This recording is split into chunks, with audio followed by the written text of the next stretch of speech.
Ah,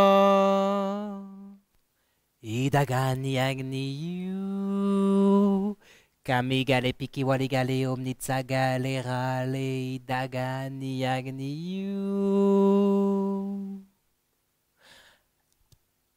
Atatatawa, atatatawa.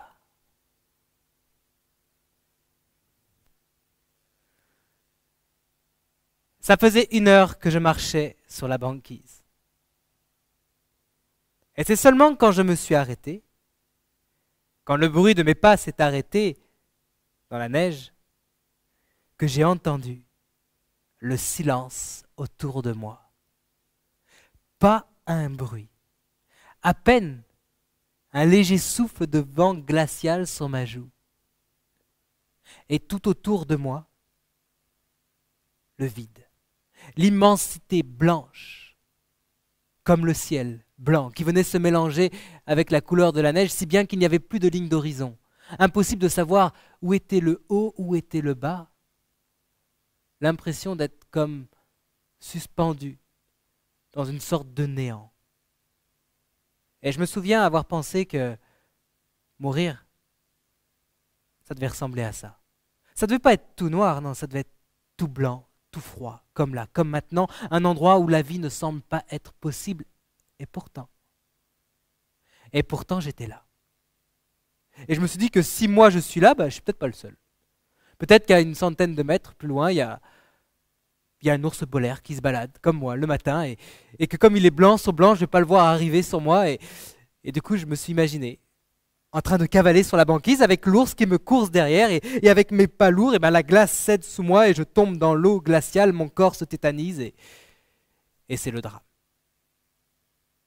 Mon corps dérive sous la glace jusqu'au Gulf Stream, et on retrouvera 3 mois plus tard mon cadavre dans les îles Caïmans bouffé par des crabes. Du coup, j'ai fait demi-tour. Et là, à l'horizon, il n'y avait pas que du blanc.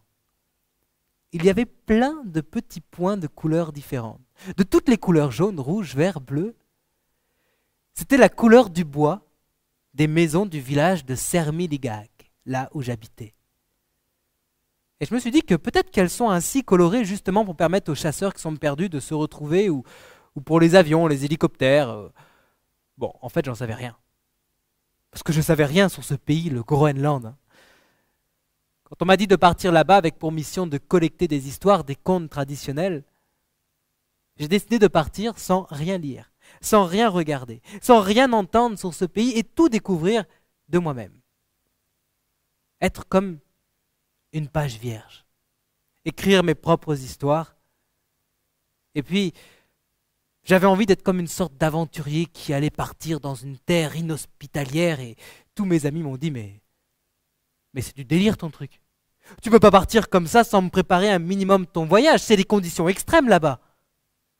Alors tout le monde a essayé de me refiler toutes sortes de matériel, un sac de couchage pour les conditions extrêmes, un manteau pour les conditions extrêmes, des bottes pour les conditions extrêmes, des gants pour les conditions extrêmes, et j'ai rien pris de tout ça. Je suis parti comme je pars toujours, avec juste mes chaussures de rando et mon bonnet péruvien, et je verrai bien sur place ce dont j'ai besoin. Alors j'étais sur cette banquise, en marchant vers le village de Sermiligag. Et quand je suis arrivé aux abords, là par contre, il n'y avait plus de silence. On les entendait tout le temps.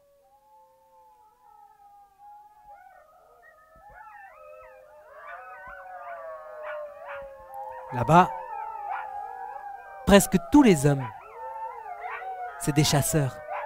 C'est leur moyen de vivre. Et pour se déplacer, le meilleur, ça reste les traîneaux et les chiens.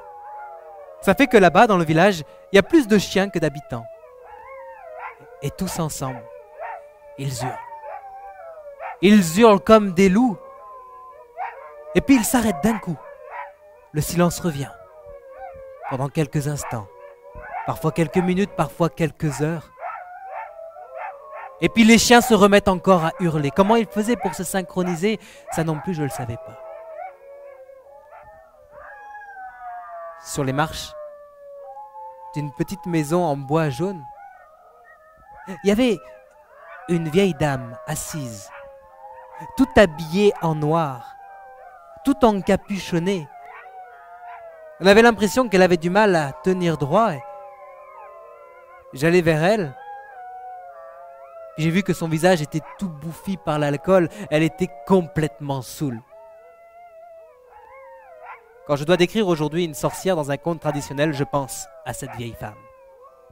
Plus tard, j'ai appris qu'en fait, c'était l'ancienne institutrice de l'école. C'est pour ça qu'elle connaissait quelques mots d'anglais et que quand elle m'a vu arriver, elle a levé les bras au ciel et elle m'a dit « Dangerous !»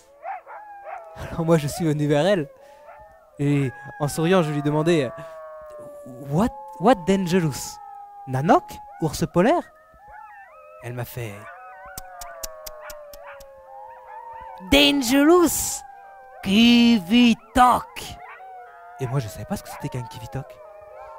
Alors j'ai essayé de comprendre, je lui ai demandé Nanook, ours polaire, Kivitok, same danger? Elle m'a dit Nanook, dangerous. Kivitok, very, very dangerous. Et moi je me suis dit, mais attends, c'est quoi qui peut être plus dangereux qu'un ours polaire ici? Est-ce qu'il y a une bestiole que je connais pas, des monstres sous-marins qui peuvent t'attraper sous la glace? J'en sais rien. Et je lui ai demandé What is Kivitok? Elle m'a regardé avec ses yeux vitreux et elle m'a répondu Chut.